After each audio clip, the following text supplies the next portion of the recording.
मोहन के पापा माखन बढ़ाई है जो लकड़ियों की चीजें बनाकर बेचते हैं। जब से बाजार में लकड़ी के जगह पर प्लास्टिक के सामानें आने लगी है, तब से मोहन के पिताजी से लकड़ी का सामान खरीदना बहुत कम कर दिया है, जिससे उनको पैसे की बहुत ही कमी होने लगती है। पापा, आप हमारे लिए कभी भी खिलौने लेकर नहीं आते, जबकि हमारे दोस्तों के पास बहुत सारे खिलौने हैं। बेटा, तुम्हारे पास भी खिलौना की कमी थोड़ी ना है, तुम भी अपना खिलौने से खेला करो। और पापा, हमारे सभी खिलौने लकड़ी के हैं और पुराने भी हो चुके हैं, और हमारे दोस्तों के पास प्लास्टिक के नए नए खिलौने हैं।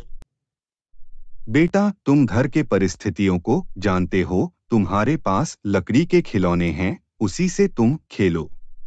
ठीक है पापा, लेकिन हमारे सारे दोस्तों के पास साइकिल है। आप हमारे लिए साइकिल खरीदकर क्यों नहीं लाते? मुझे अब साइकिल चाहिए। अगर आप मुझे साइकिल लाकर नहीं देंगे तो मेरे दोस्तों के बीच में मेरी बेइज्जती हो जाएगी और मुझे अकेले ही रहना पड़ेगा। ठीक है बेटा, मैं कोशिश करता हूँ कुछ पैसे जुटा कर तुम्हारे लिए साइकिल खरीद सकूं। आजकल हमारी हालत बहुत खराब है, ना कोई भी हमारे हाथ की बनी हुई चीज नहीं खरीद रहा है। अब जमाना बदल गया है पापा, आपको भी यह लकड़ी की कम छोड़कर कोई नौकरी की तलाश करना चाहिए। ठीक है बेटा, वैसे भी इस व्यापार में कुछ रहा भी नहीं। मैं कोई नए कामों का तलाश करूंगा, कम से कम मैं तुम्हारी जरूरतें पूरी कर सकूं। माखन अपना लकड़ी का काम छोड़कर किसी नई कामों की तलाश में निकल पड़ता है और उसे यह काम के अलावा उसे दूसरा कोई काम नहीं आता है, इसलिए उसको कोई भी काम पर नहीं रखता। क्या तुम हमारे दुकान पर आए हुए सामान का हिसाब किताब करके बता सकते हो? नहीं साहब, मैं इतना पढ़ा लिखा नहीं हूँ। क्या तुम अपने पीठ पर आर के एच कर हमारे दुकान पर बोरियां ला सकते हो? दिन में कम से कम तुम्हें 100 बोरियां लानी होगी। माखन अपने बेटे के लिए यह काम करने के लिए तैयार हो जाता है, लेकिन वह शरीर से इतना भी हटा कटा नहीं है कि हर दिन वह मजदूरों के तरह काम कर सके। वह दिन के तेज धूप में अपने पीठ पर सामान का बोरी उड़ाता है और चक्कर खाकर नीचे गिर जाता है। अरे, तुम्हारे में तो जरा सा भी जान नहीं है। तुम क्या करोगे? हमारे दुकान पर जाओ, तुम अपने घर चले जाओ, तुम यहाँ पर कल से मत आना। माखन को महाजन भी अपने काम से निकाल दिया। वह और भी कई जगह जाकर कम ढूंढता है, पर उसे कम नहीं मिलता। वह अपना उदास चेहरा लेकर घर वापस आ जाता है, लेकिन वह देखता है उसका बेटा मोहन उससे पहले घर आ गया और उसका भी चेहरा लटका हुआ है। क्या हुआ बेटा, कम मुझे नहीं मिला? चेहरा तुम्हारा लटका हुआ है। पाप, स्कूल में हमें लेट जाने की वजह से हमें घर वापस भेज दिया। कोई बात नहीं बेटा, इसमें उदास होने की क्या बात है? कल तुम समय रहते स्कूल चले जाना। पापा, मैं तो हमेशा टाइम से ही घर से निकलता हूँ और स्कूल इतनी दूर है कि पहुँचते पहुँचते देर हो जाती है। ठीक है, मैं तुम्हारे कल प्रिंसिपल से बात करूंगा। अगले दिन माखन स्कूल पहुंचकर प्रिंसिपल से इसके बारे में बात करने लगता है। आई, मैं आप ही का इंतजार कर रही थी। हम क्या बताएं मैडम, हम लोग तो सुबह घर से निकल गए थे। रास्ता इतना लंबा है कि हम लोग आते आते देर हो गए। यही हाल आपका बच्चा का भी है। वह हर दिन मिड ब्रेक के बाद ही स्कूल पहुंचता है। शुरू में तो मैं माफ कर दिया, अब इसका हर जगह यही नाटक हो गया है। इसमें नाटक की क्या बात है? स्कूल का रास्ता ही इतना लंबा है कि आते आते टाइम लग जाता है। वह सब मैं नहीं जानती यह सब आपका प्रॉब्लम है।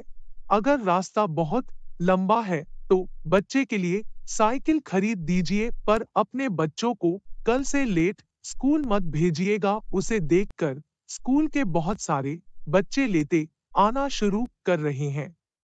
मैं एक गरीब आदमी हूँ मैडम, बड़ी मुश्किल से अपने बच्चे की स्कूल फीस जमा करता हूँ। अब आप ही बताइए मैं उसके लिए साइकिल खरीद कर कहाँ से लाऊं? यह आप जानो कि आप साइकिल खरीद कर कहाँ से लगे, पर आपके बच्चे के लिए हम अपने स्कूल का रूल तो नहीं बदल सकती ना। उनकी जो टाइमिंग रहेगी वह चेंज नहीं होगी। 25 मिनट आगे पीछे चलता है, लेकिन 4 घंटे लेट आना नहीं चलेगा। ठीक है मैडम, मैं आपकी कही हुई बात समझ गया। मैं अपने मोहन बेटा के लिए साइकिल खरीदने के लिए बहुत कोशिश करूंगा। बस आप इस स्कूल से मत निकलिएगा प्लीज।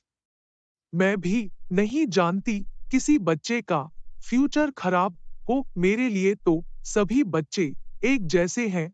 जैसे आपका बच्चा है वैसे ही मेरा बच्चा और दूसरे आमिर का बच्चा। यह स्कूल है, यह सभी को रूट फॉलो करनी पड़ती है, चाहे वह कोई भी हो।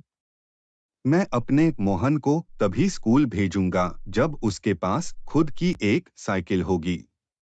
माखन स्कूल के प्रिंसिपल को नमस्ते कहकर निकल आता है।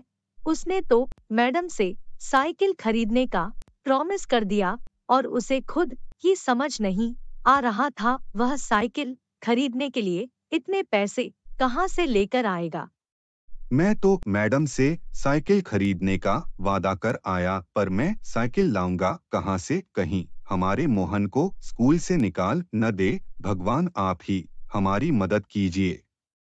दिन प्रतिदिन मोहन और मखाना गरीबों के दिन बढ़ते ही जा रहे थे। पार मोहन के लिए साइकिल नहीं खरीद पा रहा था, जिस वजह से मोहन और मक्खन दोनों बहुत ही परेशान थे। एक दिन मखाना दीवार से सटे हुए बैठा था। वह दीवार पीछे की सपना लगती है।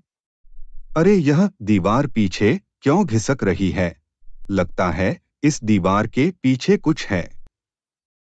माखन दीवार को जोर से धक्का देता है, जिससे माखन को लकड़ी का गोला दिखाई देता है। यह लकड़ी का गोला यहाँ पर कहाँ से आ गया? माखन उस लकड़ी को साफ करता है, वह चमकने लगता है। यह देखकर माखन खुश हो जाता है।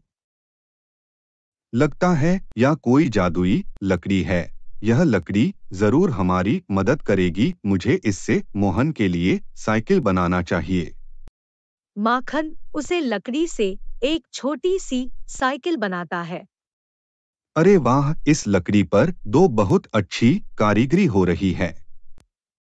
जैसे ही मोहन लकड़ी के साइकिल को जमीन पर रहता है, वह छोटी सी साइकिल एक बड़ी सी साइकिल में बदल जाती है। वह साइकिल बहुत ही चमकने लगती है, जिससे मोहन देखकर बहुत ही खुश हो जाता है। यह तो बहुत अच्छी साइकिल बना दी पापा आपने। अब तो स्कूल जाने में डर नहीं होगी न?